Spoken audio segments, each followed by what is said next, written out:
और योगी जी के राज में इस तरह की कानून व्यवस्था पर प्रश्न उठना, तो वो जरूर षड्यंत्रकारी सामने जरूर आए। मंत्री जी सामने कोई बात हुई है?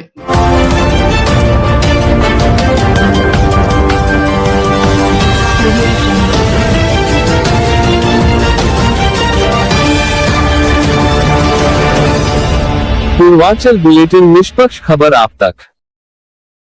थोड़ी सी मंत्री जी, आपकी काफिले में कल हमला हुआ, क्या है पूरा मामला? कल करीब 8 साढ़े 8 बजे की बात है रात के। मड़ गांव है, बड़ा प्यारा सा छोटा सा गांव है, भारतीय जनता पार्टी का हमेशा से स्नेह करने वाला गांव है। तो वहां के प्रधान के घर पे कार्यक्रम था, तो हम पहुंचे।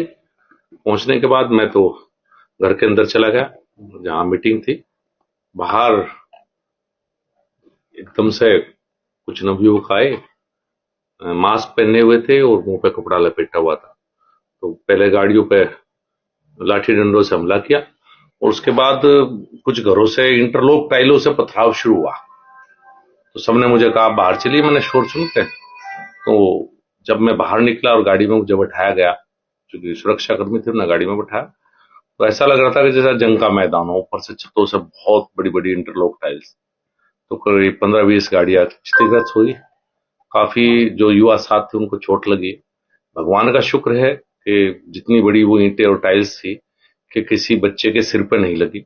मैं तो इसे भगवान का ही आशीर्वाद कहूंगा कि किसी के हाथ में लगी, किसी के पैर में लगी।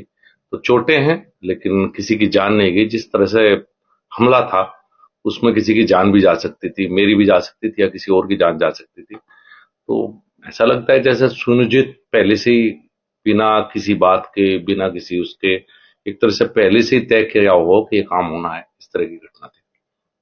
कौन लोग थे मंत्री जी, पता चला?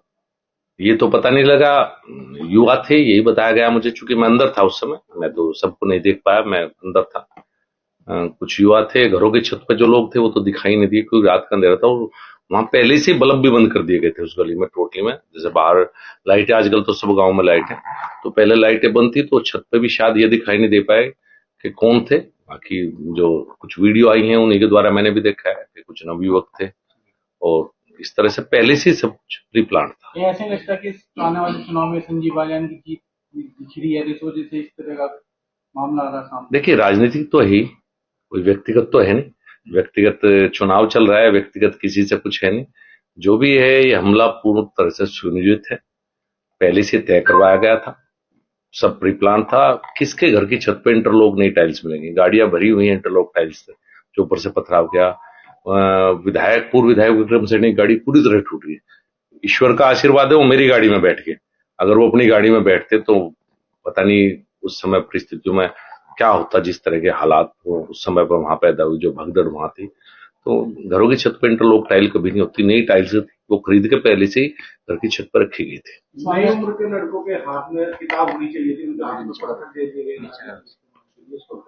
देखिए, मैं जो आपने कहा, मैं भी इस बात से चिंतित हूं कि हमारे युवाओं को किसी न किसी बात पर दिग्भ्रमित किया जा रहा है और यही कारण है कि हमारी तरफ से अभी तक इसमें कोई रिपोर्ट दर्ज नहीं हुई है।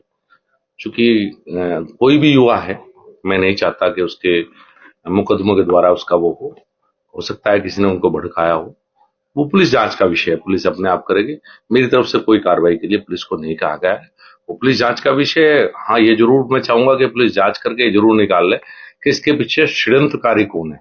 बच्चों की कोई दिक्कत नहीं है, बच्चे तो सबके ही हैं और बच्चे कहीं ना कहीं किसी बात पे आप कई बार बच्चों को भड़का देते हैं, लेकिन मुख्य षड्यंत्रकारी इस भूमिका में कौन था वो पुलिस जांच करके शायद निकालेगी। तार जुड़ जाते हैं, निकल जाते हैं, पुलिस जांच का विषय। माननीय मुख्यमंत्री को मैंने सारी घटना से अवगत करा दिया है, तो कुछ इस तरह की जांच शायद हो कि भाई जिससे षड्यंत्रकारी का पता लग सके। किसी भी बच्चे के खिलाफ, किसी भी युवा के खिलाफ मैं व्यक्तिगत तौर पर कोई कार्रवाई नहीं चाहता, ना मेरी तरफ से तहरीर दी गई है। मैं यही कहना चाहूंगा, बदलता हुआ उत्तर प्रदेश है। 10 साल से देश में योगी जी और 7.5 साल से प्रदेश में योगी जी ने जिस तरह की कानून व्यवस्था का वातावरण तैयार किया है, आज हमारे युवा पुलिस फौज की भर्ती की तैयारी करते हुए मिलते हैं। बहुत बदल गया माहौल मुजफ्फरनगर का। मैं यही अपील करना चाहूंगा अपने छोटे भाइयों से, युवा साथियों से, किसी के बहकावे में ना आए। कहीं से आपको कोई किसी भी बात के नाम पर भड़काता है, ना आए। मैं किसी बच्चे का करियर खराब नहीं करना चाहता। मैं नहीं चाहता कि मेरी वजह से अगर किसी से कोई गलती हुई है, कोई बात नहीं, मेरी तरफ से मेरे मन में कोई बात नहीं है।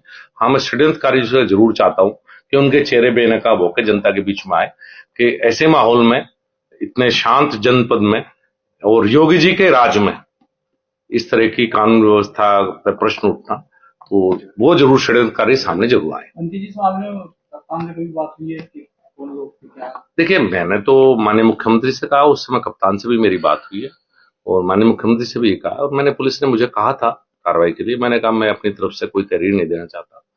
मैं तो इसी को बताया ना, इसी को भगवान का आशीर्वाद मानता हूं कि किसी की जान नहीं गई। अगर जान जाती तो शायद मैं किसको चेहरा दिखा पाता। मान लिया विक्रम सैनी अपनी गाड़ी में होते तो क्या परिणाम होता, या मेरे ऊपर जिस तरह से हमला हुआ, वहां तो ये किसी को पता ही नहीं था किसकी गाड़ी आए, किसकी नहीं, इतना भारी पथराव, किसी एक के भी सिर में लग जाती। तो मैं तो इसे भगवान का आशीर्वाद मानूंगा, कुछ नहीं हुआ, और मेरी तरफ से मैं कोई कार्रवाई इसमें अपनी तरफ से नहीं चाहता। ठीक है।